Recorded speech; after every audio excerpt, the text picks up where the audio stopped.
ரசிக்கிறவங்க பாருங்கள், பார்க்குறவங்க நம்ம சேனலை மறக்காமல் ஒரு சப்ஸ்கிரைப் பண்ணிவிட்டு பாருங்கள். இன்றைக்கி நெத்திலி மீன் குழம்பு தான் நம்ம ரெடி பண்ண போகிறோம். இங்கே பாருங்கள், நெத்திலி மீன் நல்லா வாங்கி நல்லா கழுவி சூப்பராக ரெடி பண்ணி வச்சாக்கு. இங்கே பாருங்கள், சூப்பரான ஒரு நெத்திலி மீன் தான் இன்றைக்கி நம்ம குழம்பு வைக்க போகிறோம். எப்படி வைக்க போகிறோம், எது மாதிரி இருக்க போகுது, டேஸ்ட் அல்ல போகுது, வாங்க வீடியோக்குள்ளே போகலாம். ஸ்கிப் பண்ணாமல் பாருங்கள். இதை பாருங்கள்,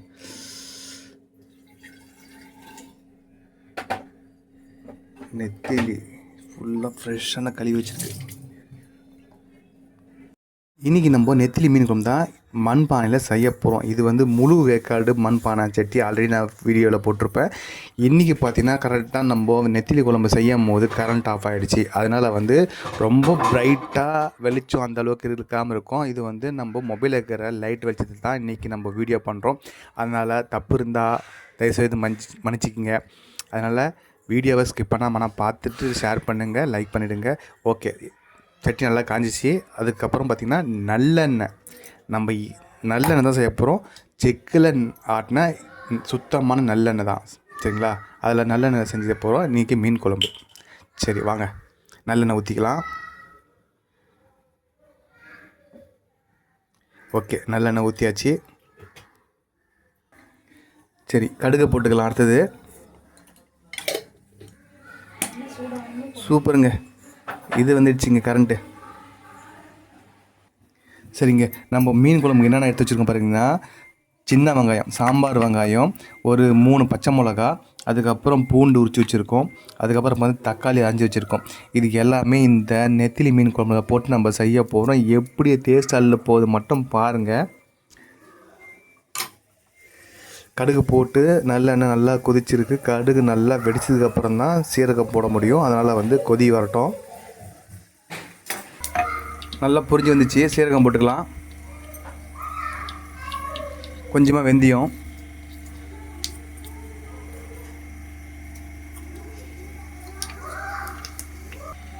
கருவேப்பிலை போட்டுக்கலாம், உரிச்சு வச்ச வெள்ளை பூண்டு போட்டுக்கலாம்,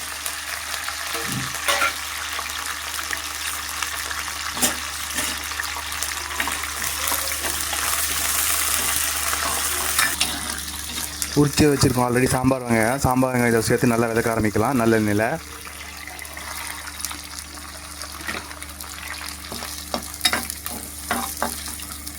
நல்லா வெள்ளைப்பூண்டு, சாம்பார் வெங்காயம், பச்சை மிளகா, கருவேப்பிலை, சீரகம், வெந்தயம், கடுகு எல்லாமே நல்லெண்ணெயில் போட்டு சுத்தமான செக்கில் ஆட்டின நல்லெண்ணெயில் போட்டு நல்லா ஆட்டி நல்லா விதக்குவோம். கூட கொஞ்சம் கல்லுப்பு சேர்த்துக்கலாம்.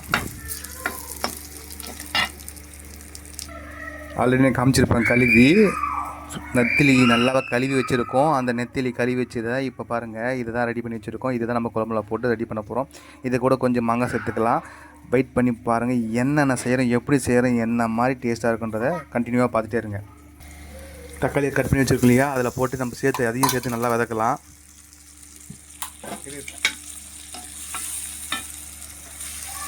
எல்லாமே சேர்ந்து வதக்கும் போது மீன் குழம்புக்கு சூப்பராக எல்லாமே நல்லாயிருக்கும். கூட மசாலா போட்டுக்கலாம், இன்னும் சூப்பராக இருக்கும். மஞ்சள் தூள் சேர்த்துக்கலாம். அதுக்கப்புறம் வீட்டில் அரைச்ச மிளகாத்தூள், தனியாத்தூள் கலந்தது ரெண்டுத்தையும் மிக்ஸ் பண்ணி போட்டாச்சு. அதுக்கப்புறம் பார்த்திங்கன்னா இப்போ இது வந்து வெறும் மிளகாத்தூள், வீட்டிலே அரைச்சது எல்லாமே. ஹோம்மோடு ஃபுட்டு தான் நம்ம பார்க்க போகிறோம். எல்லாமே நல்லா போட்டு இதோடு சேர்த்து நல்லா மசாலாவோடு நல்லா வதக்கலாம்.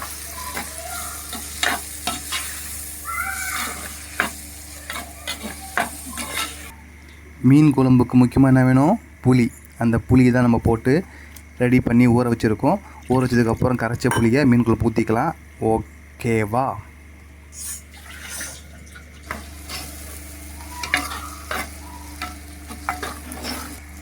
கொஞ்சமாக தேங்காய் அரைச்சி வச்சுருக்கோம். அந்த தேங்காவை அரைச்சி வச்சு இந்த மீன் குழம்பு ஊற்றும் போது மீன் குழம்பு இன்னும் அடிஷ்னல் டேஸ்ட் கொடுக்கும். அதனால் அரைச்ச தேங்காவை இதில் ஊற்றிக்கலாம்.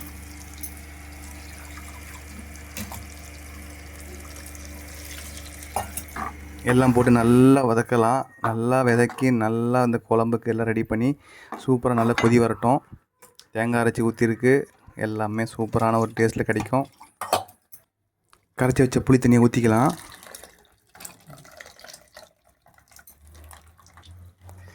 ஓகே, கரைச்சி வச்ச புளியை ஊற்றி மீன் குழம்புக்கு தேவையான புளி ரெடி பண்ணி வச்சாச்சு.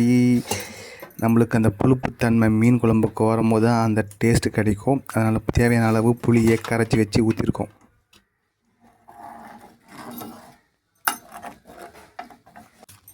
கொஞ்சம் மாங்காய் சேர்த்துனா தான் மீன் குழம்புக்கு ஒரு டேஸ்ட்டு தனித்து எடுத்து கொடுக்கும். அதனால் நம்ம மாங்காய் வாங்கி வச்சுருக்கோம், அதை கட் பண்ணி வச்சுட்டு மீன் குழம்புல போட்டுக்கலாம்.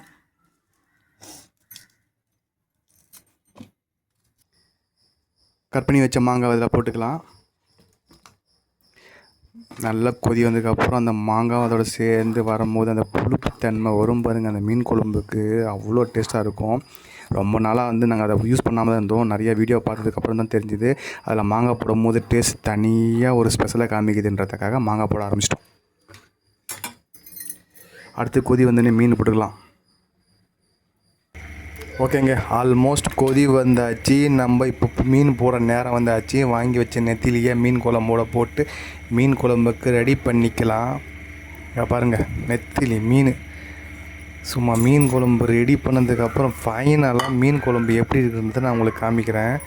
நல்லா மீன் வந்து தேவையான அளவு போட்டுட்டு அது ரொம்ப நம்ம கொதிக்க விட வேண்டாம். சும்மா ஒரு கொதி 2 கொதியில் ஊட்டவே போதும், மீன் நல்லா வெந்துடும். நெத்திலி மீன் ரொம்ப சின்னசு, ரொம்ப பெருசு கூட இல்லை. அதனால் போதுமான அளவு கொதி வந்தால் போதும், ரொம்ப நேரம் கொதி விட்டுற வேணாம். அங்கே பாருங்கள் எந்த அளவுக்கு திக்காக இருக்க பாருங்கள். நம்மளுக்கு தின்னாக இருந்தால் பிடிக்காது, திக்காக இருந்த குழம்பு தான் பிடிக்கும். எல்லாமே போட்டு மாங்காய், பச்சை மிளகாய், நெத்திலி மீன் எல்லாத்தையும் போட்டு தேங்காய் அரைச்சி ஊற்றிருக்கு. எப்படி இருக்குன்றதுனா உங்களுக்கு காமிக்கிறேன். ஃபைனலாக சாப்பிடும் போது மீன் குழம்பு எந்த அளவுக்கு டேஸ்ட்டாக இருக்குன்றதையும் நான் உங்களுக்கு காமிக்கிறேன். மறக்காமல் நம்ம சேனல் லைக் பண்ணுங்கள், ஷேர் பண்ணுங்கள், சப்ஸ்கிரைப் பண்ணுங்கள். தொடர்ந்து வீடியோ பார்த்துட்டே இருங்க. பாய்.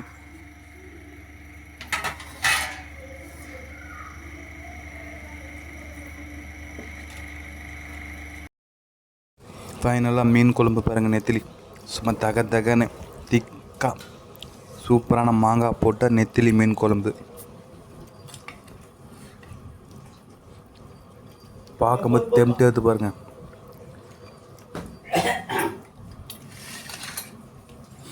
நம்ம போட்டு சாப்பிட்லாம், எப்படி இருக்குதுன்னு பாருங்கள். சூப்பரான ஒரு மீன் குழம்புங்க பாருங்கள். மாங்காய் பார்க்க எப்படி இருக்குதா? சரி, நீங்களும் வாங்க சாப்பிட்லாம். எப்படி இருக்குதுன்னு சூப்பராக பாருங்கள் மாங்காய்.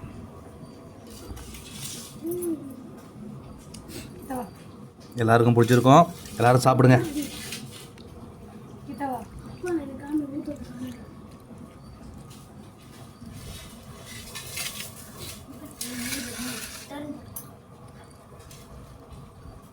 எல்லோரும் விரும்பி சாப்பிட்றாங்க பார்த்தீங்களா? அதே மாதிரி நீங்களும் விரும்பி சாப்பிட்டு ட்ரை பண்ணி பாருங்கள்.